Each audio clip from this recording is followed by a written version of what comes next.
Okay, awesome. What's up, guys? I think hopefully the folks on here know me, but I'm Zap, community lead at the EC, which means very different things in coronavirus and not in coronavirus. So in coronavirus, I'm in charge of all of these virtual webinars, but in real life, I'm usually in charge of membership and having in-person events. I'm actually coming to you from the EC, which is really exciting to be back in business and open, although I think it'll be a slow trickle in of folks joining us. But I'm super excited to have Lauren in, who Lauren is actually went through an EC program of pre-flight and is still an EC member. And then Alex as well, who's kind of like a EC, honorary EC member, Yeah. friend of the EC, but lives in New York, and in this virtual world gets to join in. But I'll allow you guys to kind of introduce yourselves. Sure. Lauren, do you want to go first? Sure. Hi, I'm Lauren Sikes, and like Zap said, I've been a part of the EC for a little while. I'm the founder and CEO of Design Ed, and we help people and organizations reach their potential. And we support clients through various workshops and coaching to revitalize culture and leadership so that you can create and work in a healthy, high-performing environment. I started my career with Teach for America and had a 13-year teaching career. And in all honesty, I really continue to teach today. Still feels very similar, but really just working with adults and their workplaces. So that's a little bit about me. And I'm actually tuning in and coming in from Florida, but I live in Nashville. Well, hi, everyone. My name is Alex Black. I'm grateful to Bryn for connecting me with Lauren and for connecting me with EC. I live in Brooklyn, New York, but I do very similar work to Lauren. I work with a lot of first-time founders and new managers to become self-aware, authentic leaders, so that they have the skills and confidence to effectively lead their teams and build happy, healthy teams. And I do that through one-on-one coaching as well as team workshops, really focus on communication, team meetings, and building a healthy culture. And my background, similar to Lauren as well, is in teaching, nonprofit management, and then I went to graduate school for nonprofit management and leadership, and then started my coaching practice full-time about a year ago. And I'm really happy to be here with you all because I know that it's always challenging to really build and sustain a happy, healthy team. But right now with so much change, it could be particularly challenging. So grateful to be here with you today. Awesome. And I can just get us started if that's okay. So I wanted just to give a quick overview of the time that we're going to spend together. So we're going to spend the next 90 minutes all together. And what we're going to do is Alex and I are going to take you through 2 exercises to guide you through a successful reentry for culture as you begin thinking about what you want that to look like for your particular workplace. And so we're going to provide you with some tools and things to think about. And we're going to also give you time to share your thinking and your thoughts in breakout rooms. And at the end, participate in a Q&A. And we already actually received some great questions prior to the workshop. And what those are kind of around is like, what do we need to communicate in order to ensure trust among employees and customers? What are ways to encourage collaboration as a new habit among team members, which I think is really interesting, both from a virtual and in-person setting. And then I love this one too, because I think just with the added things going on in the world right now, how do leaders make sure they create space for employee voices to be heard in a respectful way? And to that point, I think there is so much going on in the world. And as a workplace, it's really imperative that we create an environment where people can do their best work and they can process and navigate these changes in effective and healthy ways. So right now, culture and leadership is more important than ever. And I think that we are seeing that as we navigate the change that's happening in our world, whether it is Corona, whether it is talking about race in our country. It is really important to create those safe spaces so that people really know what is expected of them. How do we kind of process our emotions and different things that are going on so that we can show up well at work?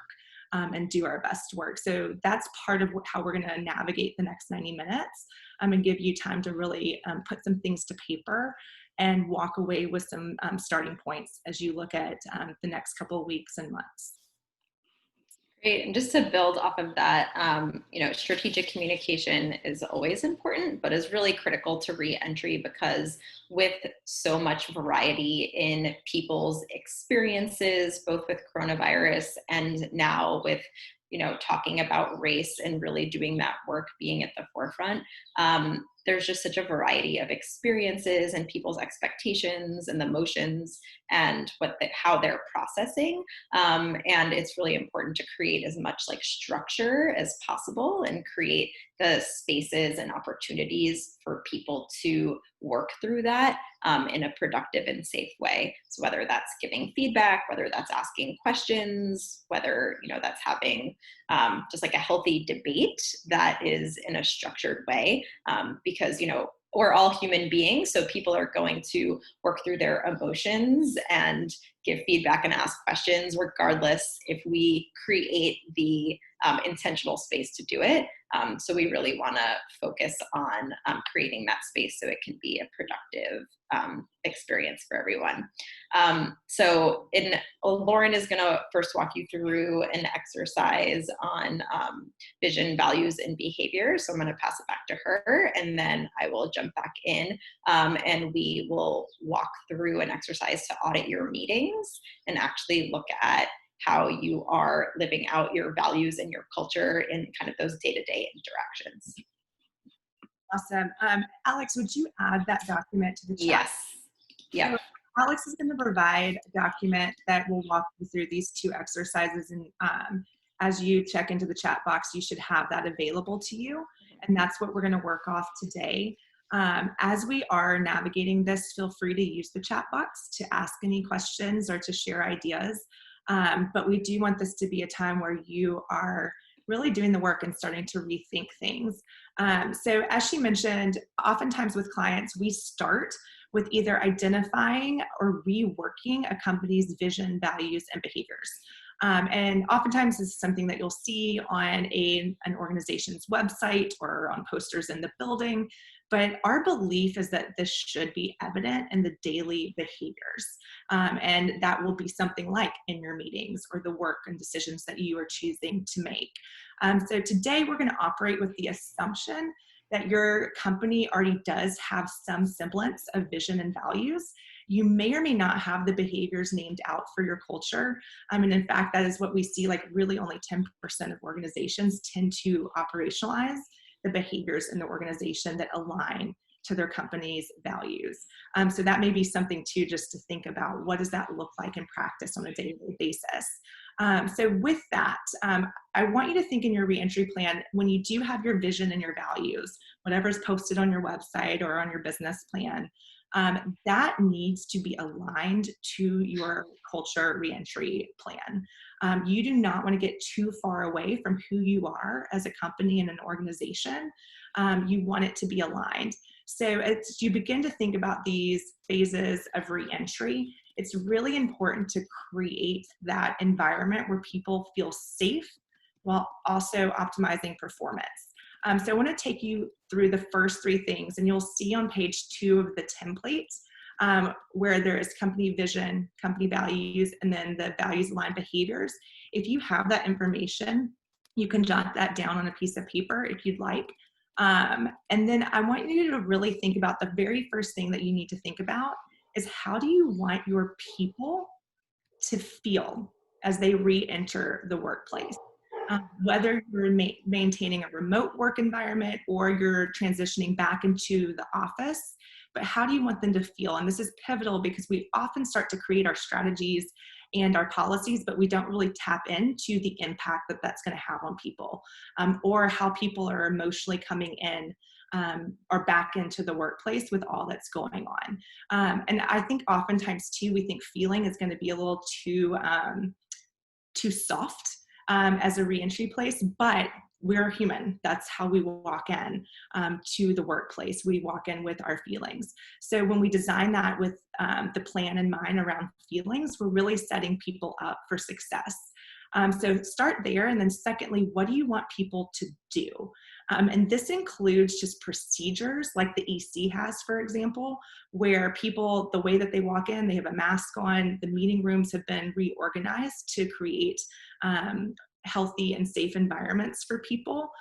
So that's an action step for what you want people to do. And then you're also thinking too about what is the actual work and deliverables that are expected as people re-enter the workplace. Some companies, work just kind of went on as expected and those deliverables continued. Others shifted.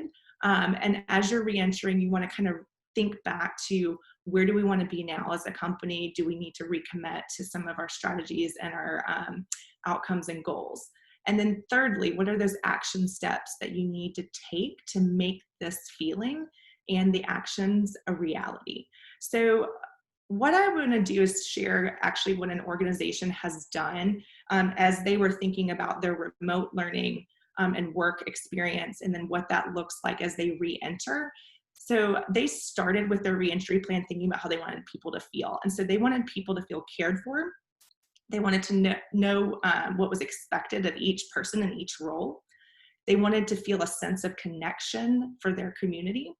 And they wanted to build productive habits that would push the bottom line. So they created 4 pillars around what their reentry plan would be. And that was care, clarity, community, and consistency. So that would be an example of starting to dig into how you want people to feel, and then creating some of those action steps and behaviors around what you want people to do.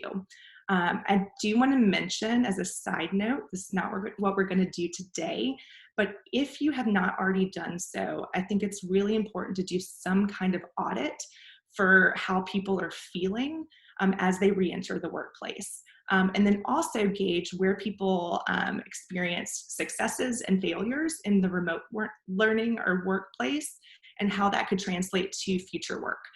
So at this time, what I'd like for you to do is just to take 5 minutes to work on page 2 of the document. And if you have any questions or ideas during this time, use the chat box. But what we'll do is we'll just jot this down around how we want people to feel and what they need to be doing. And we'll do a little share at the end. I will set a timer. It's 11:15. So at 11:20, we'll reconvene back together again. Did I miss anything, Alex? No, I don't think so. I see a few people in the document. I also see that a few people are on with their iPhones. So I'm not sure, but I think that you're still able to access the chat if you're on your phone. If you want to just check that and click the Google Doc so that you can look at the prompts for what to work on during the 5 minutes.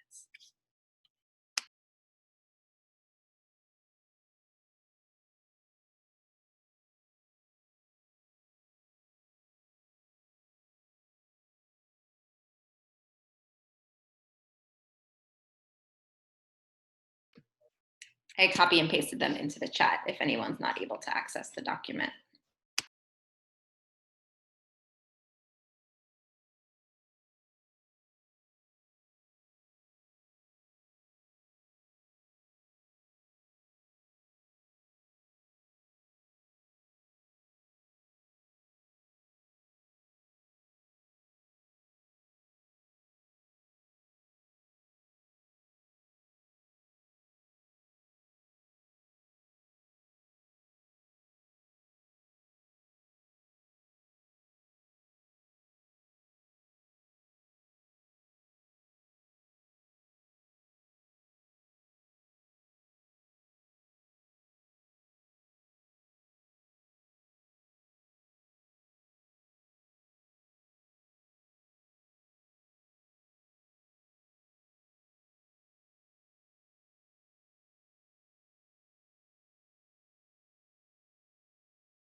We'll give about 1 more minute and then come back together as a group to share and discuss.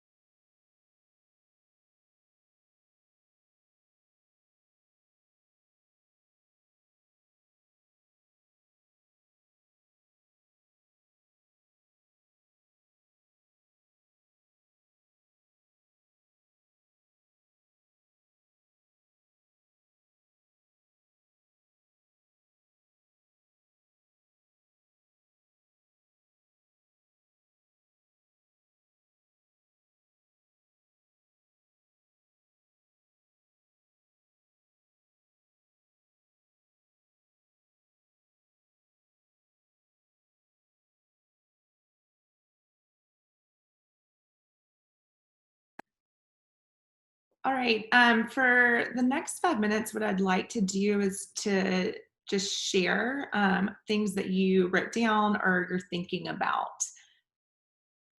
So if anyone that is joining us would like to start that conversation, feel free to go for it. We might have some shy people today. Uh-oh. I'll go. This is Andy. Yay. Andy? I just reading what I wrote down for how do we want people to feel. Is that correct, Lauren? Yeah, that would be great. Okay. I would love them to feel heard and in the know. I want them to feel important, that they're contributing to a bigger purpose with their tasks. That's it. That's all I got. Were you able to start to think about what that could look like in action?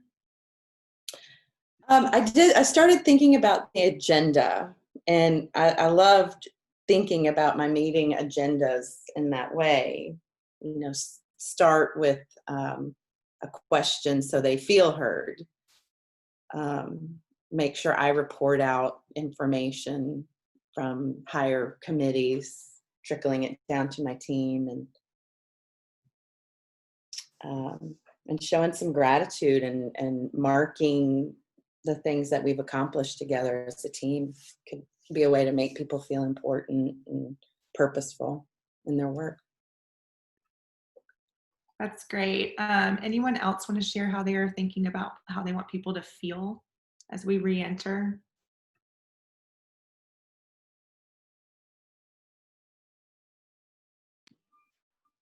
Chandra, I don't know if you wanted to share. Her messages had only been coming to me. If you wanted to share those out with the group, or I could share them as well because I have them.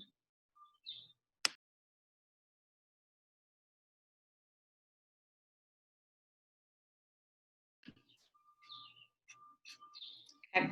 Oh, is she there? I can share them out.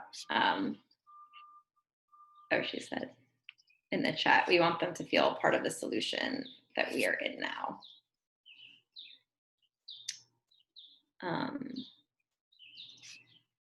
And previously, Chandra, you had shared in the chat that you want people to feel safe and confident. And in terms of behaviors, reading instructions before entering the office and strictly follow precautions, also that they can give feedback on those things.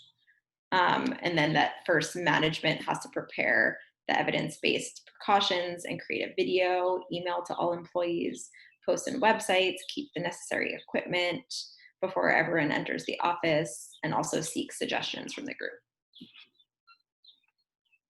I do want to share that Zap created a video for all the EC members around how to enter the building and what that would look like. And I have to say the visual of it and seeing you walk through that versus just a written email definitely added to like being able to visualize like what that would look like for me as I go into that workplace. And I think too, like that's a really good different way to show what that could look like as you re-enter the workplace. Anyone else want to hit on like how you want people to feel?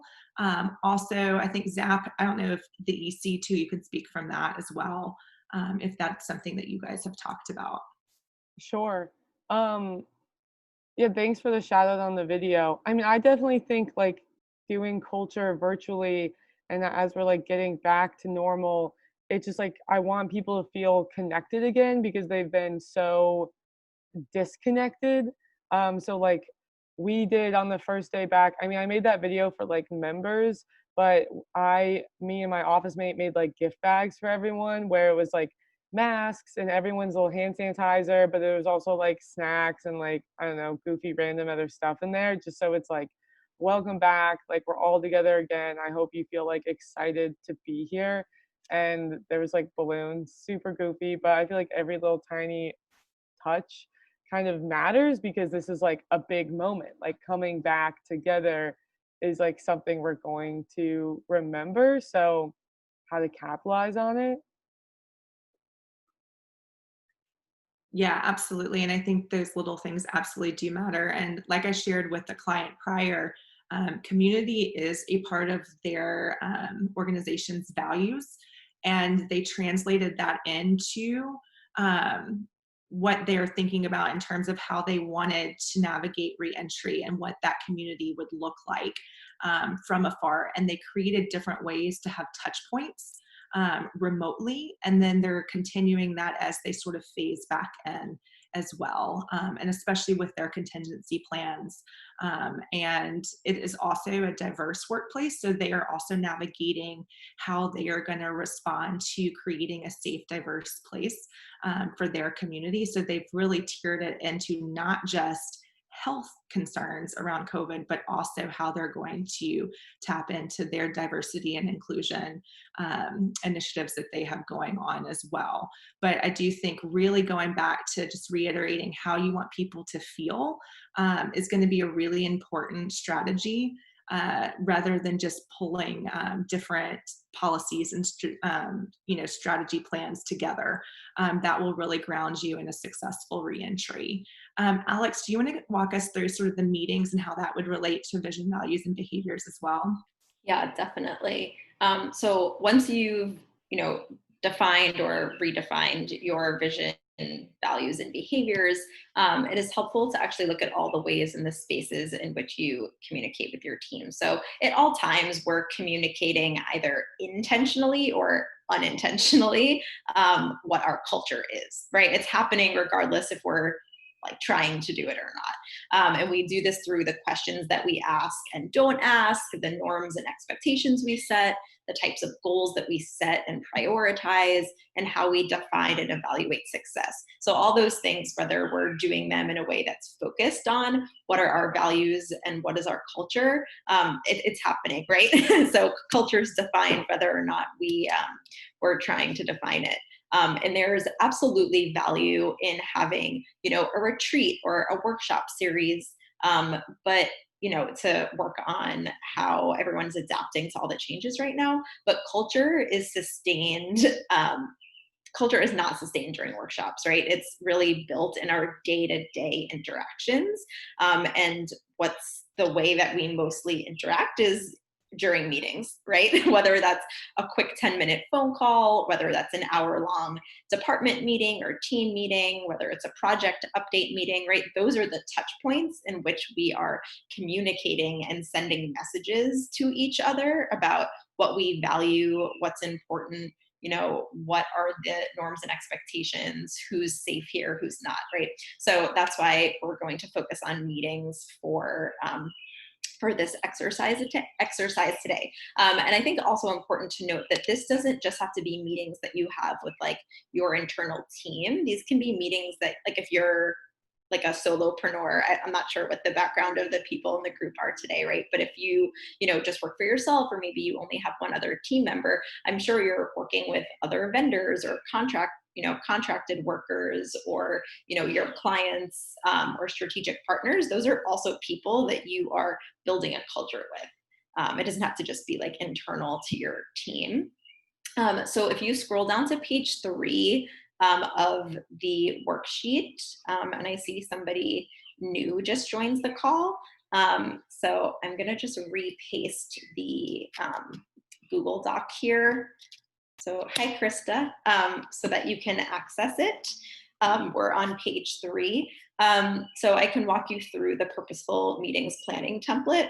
So in the first row, you'll see that there's yellow highlighting, and those are just examples of types of meetings, and you can change those to reflect the most frequent types of meetings that you have. So that whether that's like a leadership team meeting, a one-on-one meeting, maybe that you have with your manager or with one of your direct reports or team members.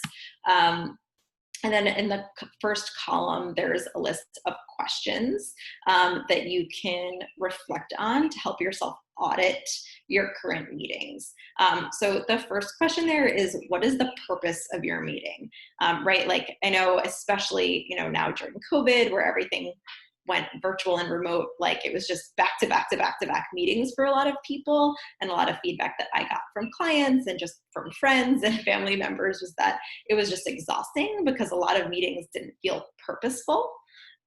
So this is a good time now to really audit as we're transitioning back. Like, what is the purpose of your most important meetings, and making sure that that's really clearly defined for you, but then also so that you can clearly articulate that to the people that you are meeting with. So that the purpose could be of a meeting to build a stronger team, or the purpose could be to just problem solve this one specific thing. But you want to make sure that that's really clear. And then second is, what is the desired outcome? So the purpose and the outcome are kind of similar, but the outcome you really want to be measurable. Like by the end of this meeting, we will have a list of 5 potential solutions to this problem.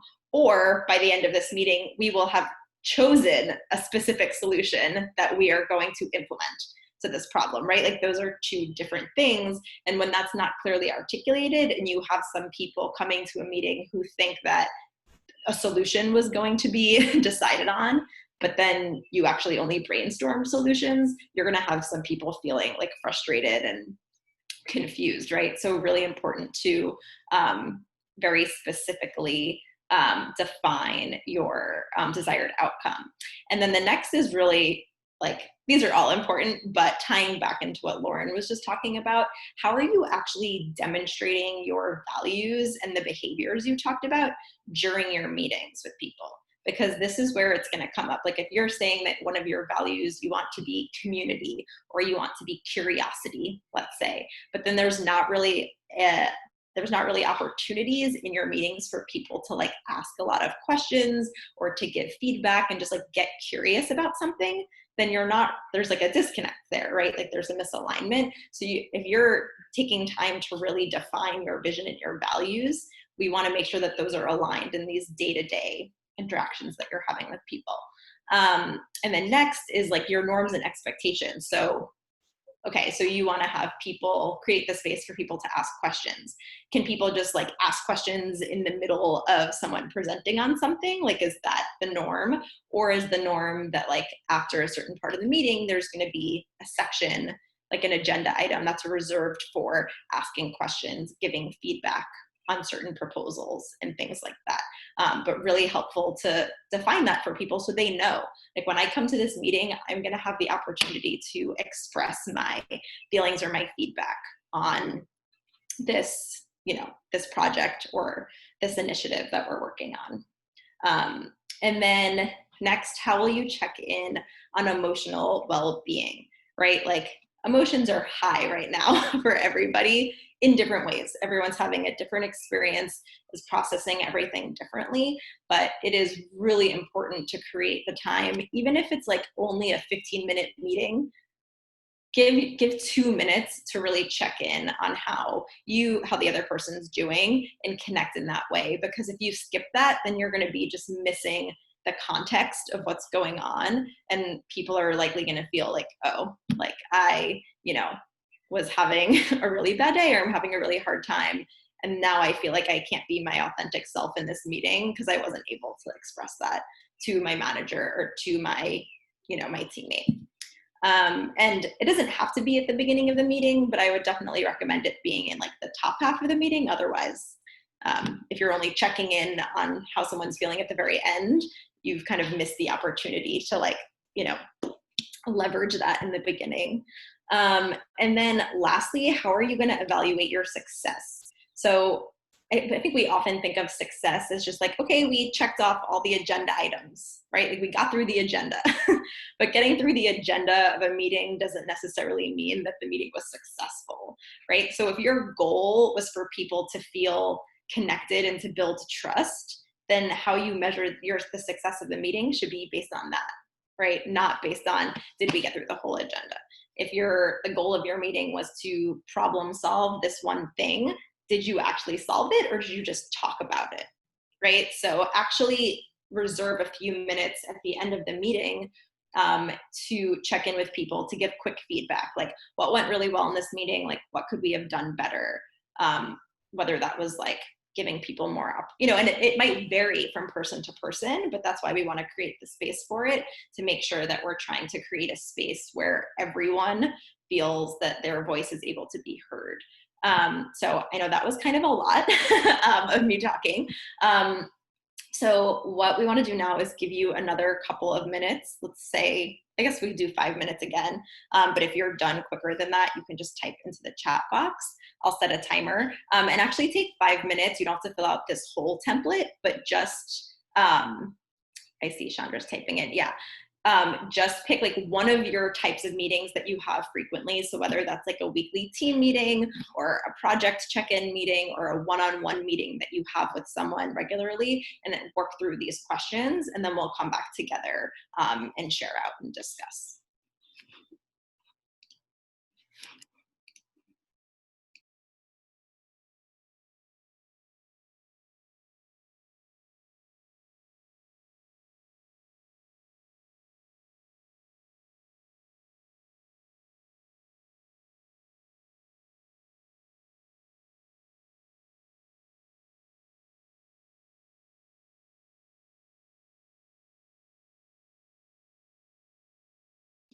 I just pasted the questions into the chat in case you're not able to access the document.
Okay, let's take about 1 more minute and then we'll come back together.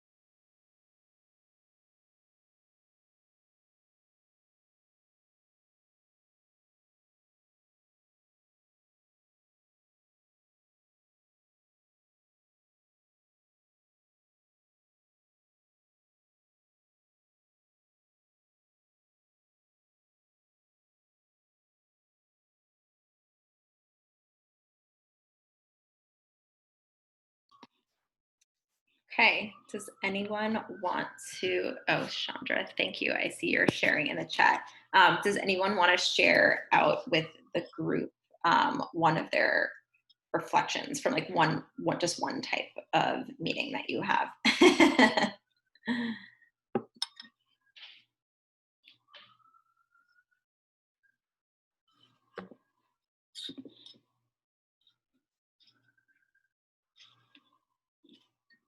Lauren, do you want to share Chandra's from the chat? Yeah, so I'm looking at the desired outcomes. Is that the right one? So with the desired outcomes of meeting, that employees feel they're cared for and inclusive, not to worry whether their job is going to be there for them.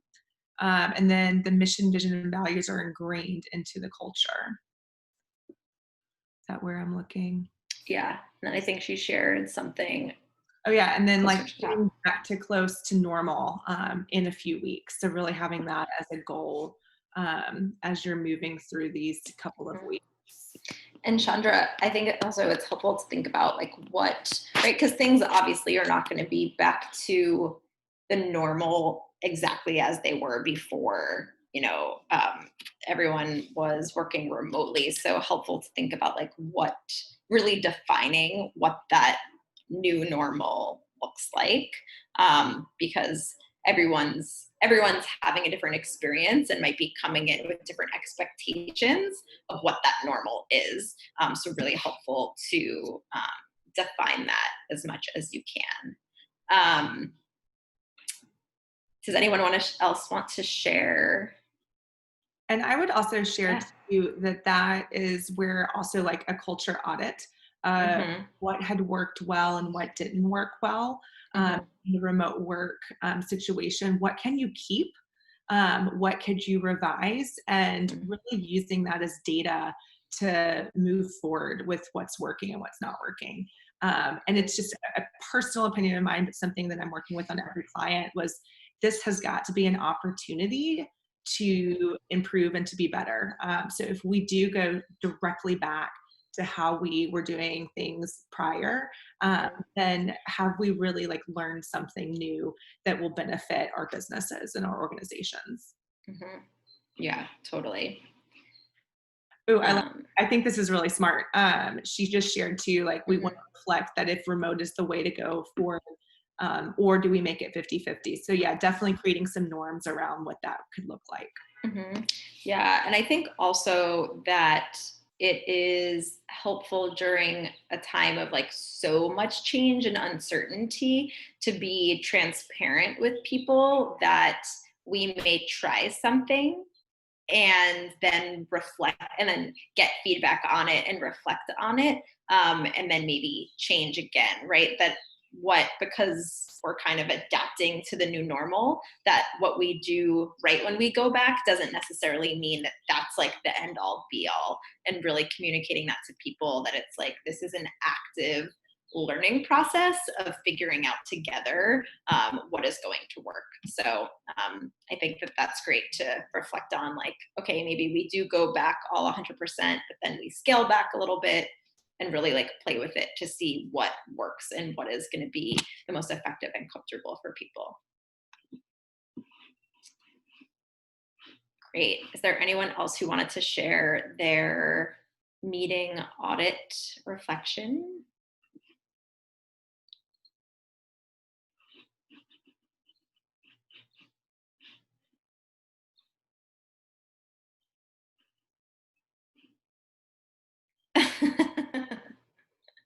You two had more meetings to audit. I feel like most people wish they had fewer meetings. Is usually the sentiment. Okay, well, if there is no one else that would like to share, we can definitely open it up to, we can maybe touch on those two questions that I know were submitted in advance. And if anybody else wants to ask any more like general or specific questions about re-entry and culture, we can answer and discuss those as a group. Alex, can I add something to the meeting? Yeah, totally. Yeah. I think too, as you're looking at your meetings, and this is something that I see a lot of clients struggle with, if there are set meetings on the calendar, if there is not a reason to meet, or if there's not an update to share, and if you go through that, I think the purpose and like the outcome and how it's successful, if it doesn't need to hit any of those questions, then cancel it. Oh, absolutely. If you can't answer the first question of what is the purpose of this meeting, then it doesn't need to be a meeting. I think Alex and I both probably started our companies for the very fact that we sat in many, many meetings where there wasn't an agenda, there wasn't a purpose, and time is your biggest commodity. So in really thinking about how you're leveraging that, if you yourself or you're requiring meetings to happen because it's on the schedule, you're letting your schedule drive you, not actual outcomes. So, I mean, I've worked really hard with some particular clients on, you don't need the meeting. So really making sure that that is something that your team is not afraid to cancel. And just if there's clarity around objectives and outcomes and what the work is, sometimes meetings don't need to take place. And I will share one client. It's actually Amy's network leadership team, but they are reassessing how their kind of C-suite team meets. So they have to really navigate different leaders such as Amy across the entire city of Nashville. So there's a lot of driving involved to meet with their different organizations and campuses. And so with that in mind, they, as a team, have been hustling back to meet in person, which is just taking a lot of time away from the work that needs to be happening. So time spent in a car. They are rethinking what that looks like for next year. So will that meeting now be remote, which will save that person a lot of time, where they can be putting time into the work. It will open up time when they're at home at night. And then even better, there's a return on investment in that the company will not have to pay for the gas. So there's just some simple wins in that in terms of how they are rethinking some of their meeting structure. Yeah.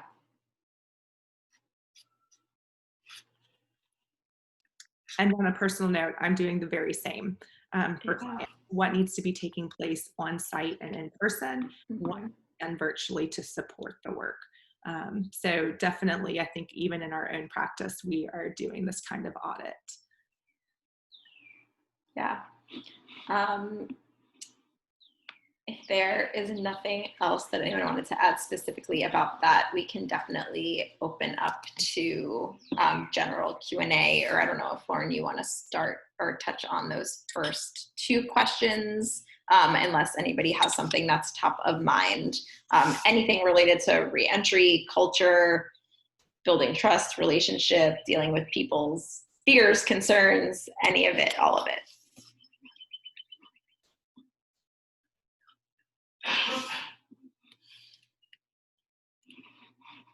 I can start with one of the first questions was, what do leaders need to communicate to build trust with employees and customers? And I think first and foremost, transparency and clarity in the way that you communicate is really important. What do you know? What do you not know? And making that clear. I am also just a big believer, though, of collecting data. So knowing the experience of your customers and their needs, knowing the experiences of your employees and their needs before you roll out a plan is going to help you make sure that the plan is communicated in a way that people feel heard. But transparency and clarity is really important. I think everyone has heard that during this time, and especially remote, and with changes happening, that you need to over communicate. I think that really should be true at any given time.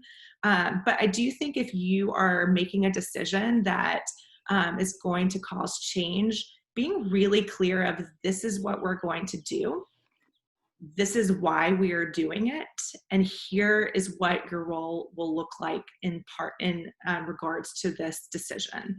So making sure that there's clarity around that and there's rationale that is given. And I think oftentimes we just sort of give a directive. We don't necessarily give the rationale behind it. And I can't say this enough, but be really concise with your wording so the message isn't lost.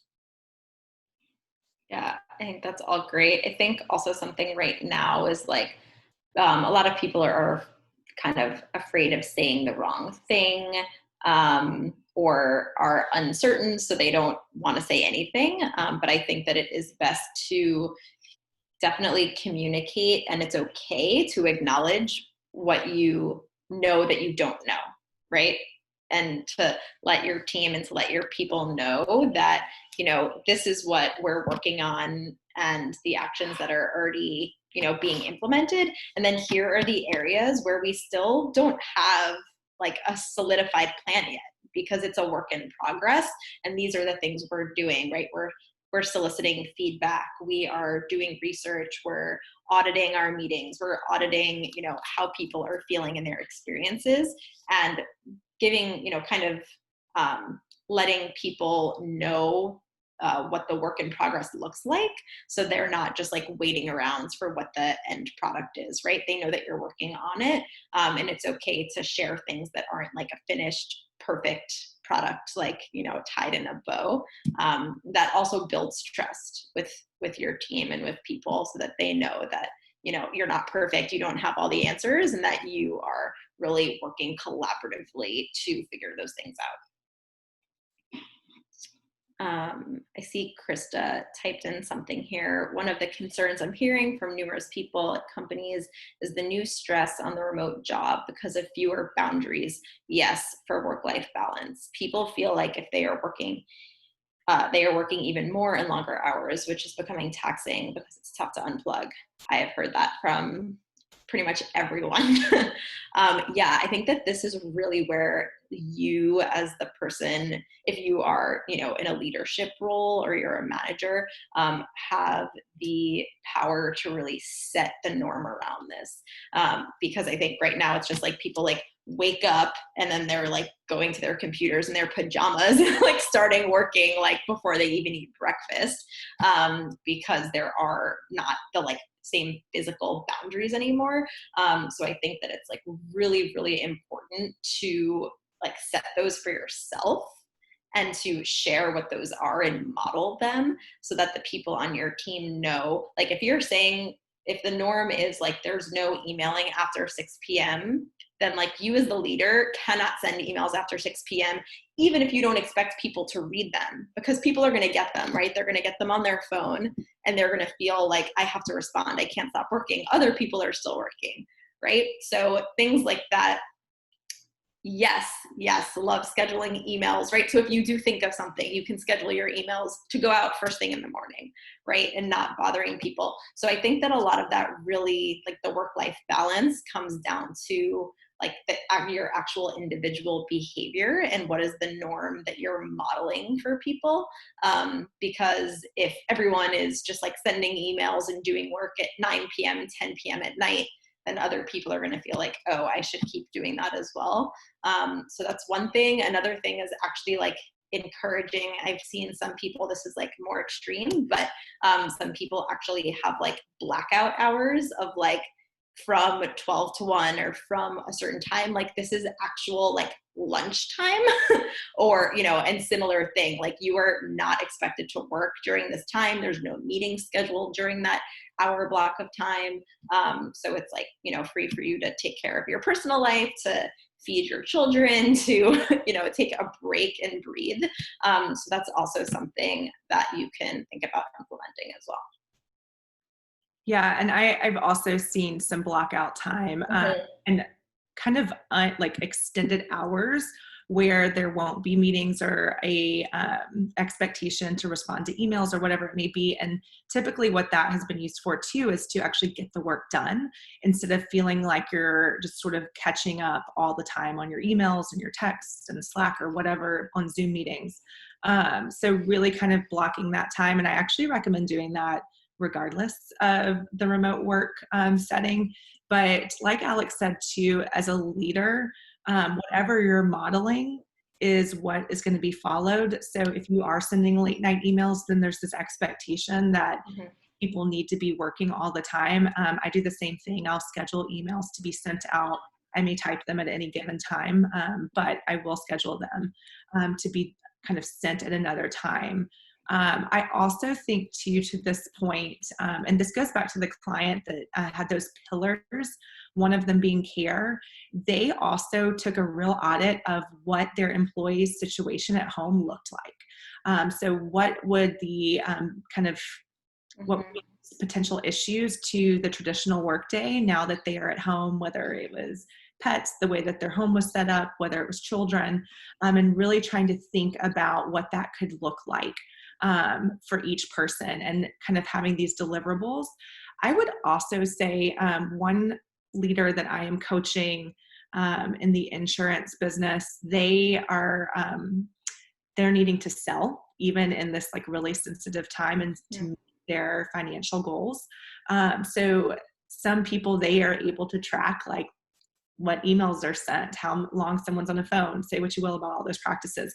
However, because of restrictions at home, because of kids or childcare, whatever it may be, some people are not able to meet those deliverables. So what we're talking about is if I'm an employee that's struggling in sort of the traditional role, what can I add as a value that may look different, but still is bringing value to my company? So as a leader, you may want to just have that conversation. So, this is the traditional expectations. How could this look for you given the restrictions that you have? What could we do differently to help us move forward? I think this is a time where we have to think outside the box and differentiate because people are tired. And also we're holding so much emotional stress, even like, is my kid going to get into the screenshot of the meeting? Are my dogs going to be bothersome? There's just extra that we bring to each and every time we get on our computers right now. But I do think some boundaries and real clarity on what are the outcomes are important and restructuring around that.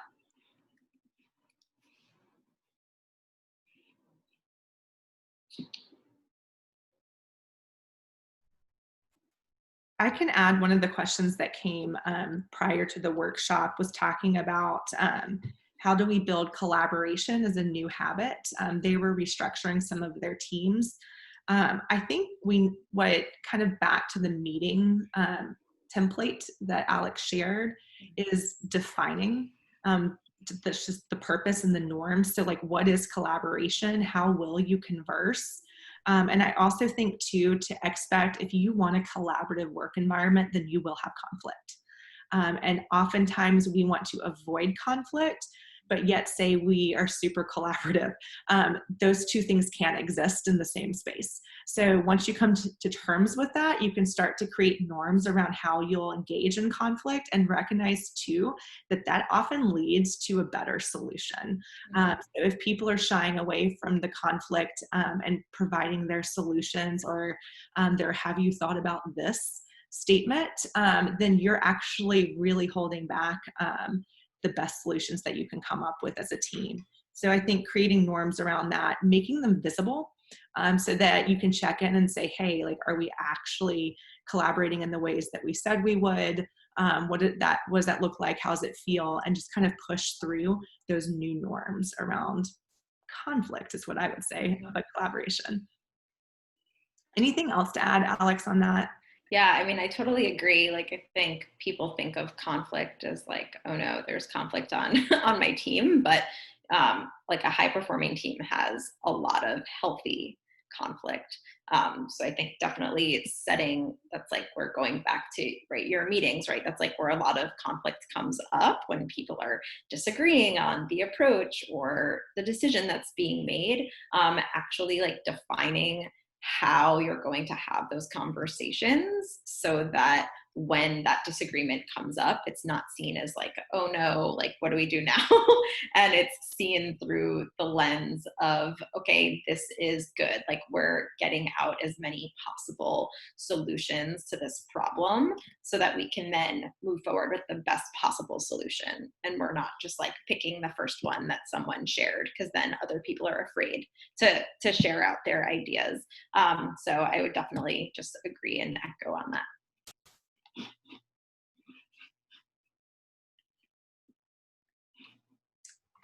Any questions from people around just culture reentry or meetings and how that should look, or things that you've been dealing with the past couple of months that you want to address?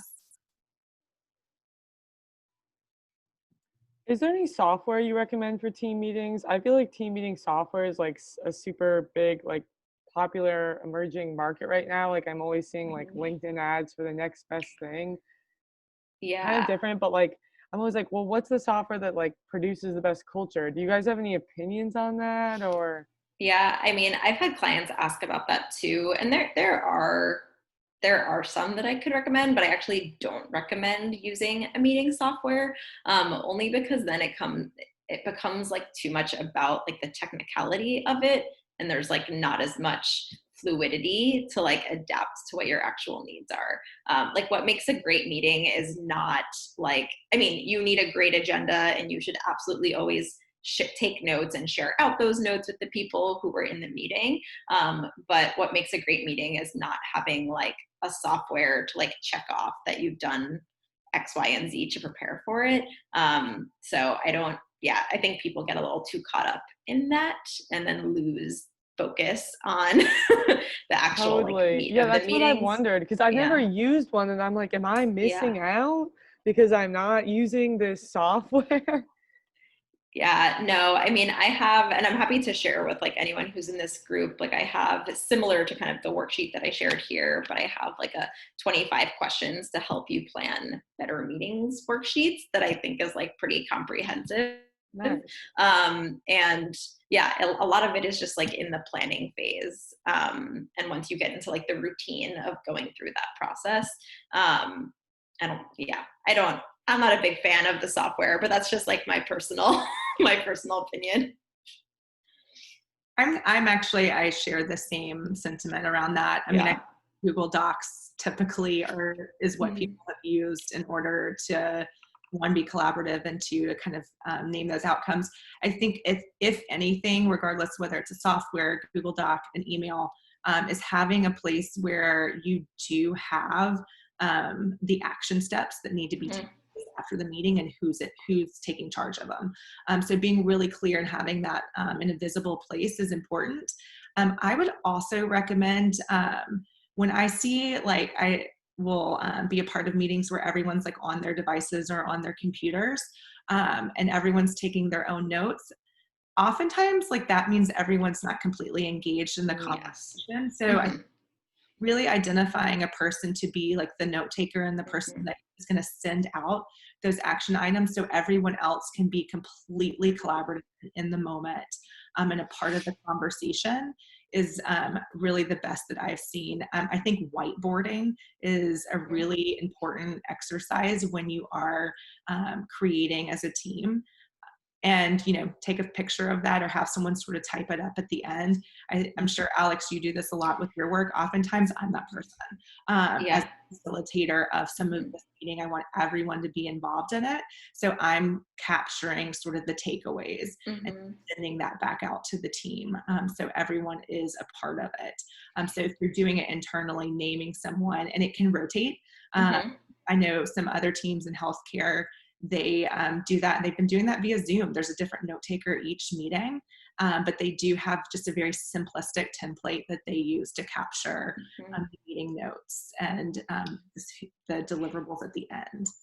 Yeah, I think just something specific that you mentioned is when meetings all used to be in, for the most part, person, I actually always advise people to not have their laptops out unless you are the person who is taking notes or you are looking at, some data or whatever if you're able to project it in a place where everyone can look at it in one place, that's ideal.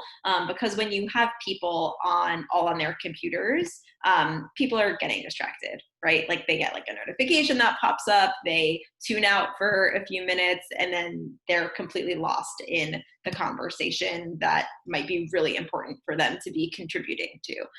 So in general, try to like always dissuade people from like all sitting around a table with their laptops, like this, because then there's something in front of you, you're not like really engaging with the people.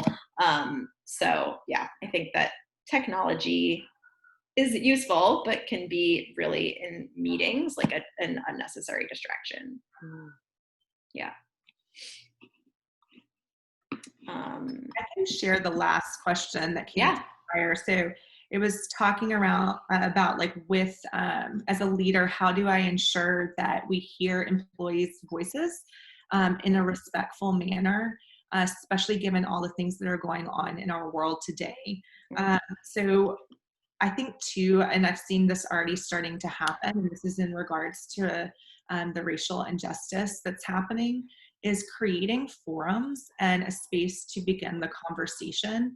And I can't remember, Alex, if you had said this earlier, but expecting and knowing that we won't say the right things, we won't have all the answers, but what we cannot do is not have the conversation, because everyone is coming in with their own experience to the table. And I know a lot of organizations do have some type of diversity and inclusion initiative, and that can't just be a thing that is in your strategic plan, but you're not creating the space to talk about what's going on right now. So once again, it goes back to, you've got to create some norms around how these conversations will go, but also expect things to be uncomfortable, expect there to be disagreements, but norm around what respect looks like in terms of hearing different opinions, and walking into those conversations with an open mind, listening to learn, and also understanding too that we all have our different lens in which we're looking at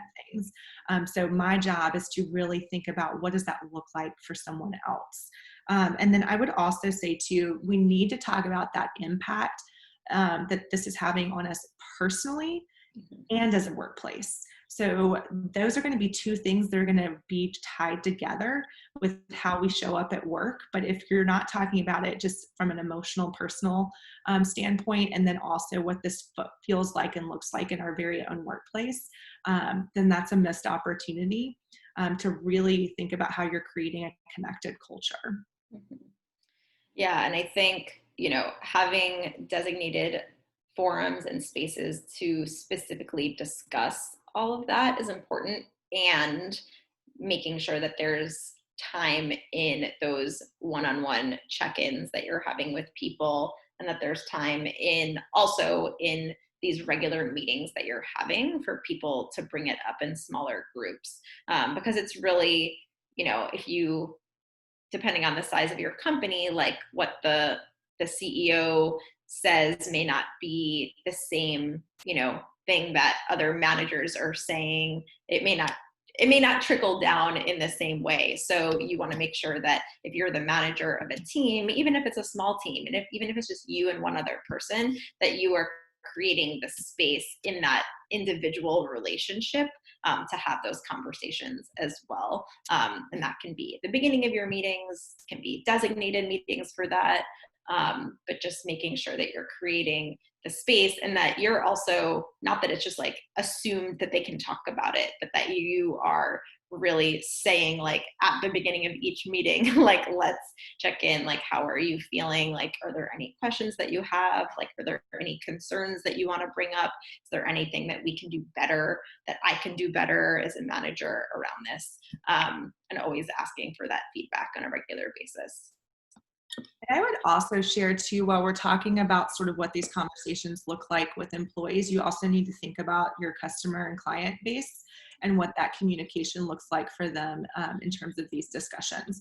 So if your organization is making some action steps and communicating that, one, you want to show the progress that you are making in those action steps, reiterating it, talking about, maybe what worked and didn't work in those action steps. but you want to be held accountable to, if you put anything out there, then you need to follow through. But this goes on really creating a community for your organization that creates the space for these conversations around community, but like really that communication piece needs to go twofold with those employees and then also with your customers and clients. That's going to be a really important part, that everyone has an idea of where you're headed in terms of doing this kind of work.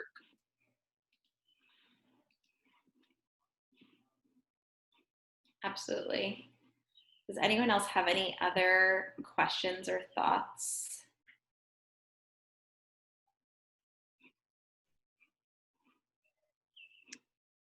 All right, we might wrap up then if Lauren, Alex, unless there's anything else. No, and I think too on the template, our information is there. So if something pops up around what we talked about today, and you want to reach out, I know, feel free to email either one of us. We'd be happy to continue the conversation.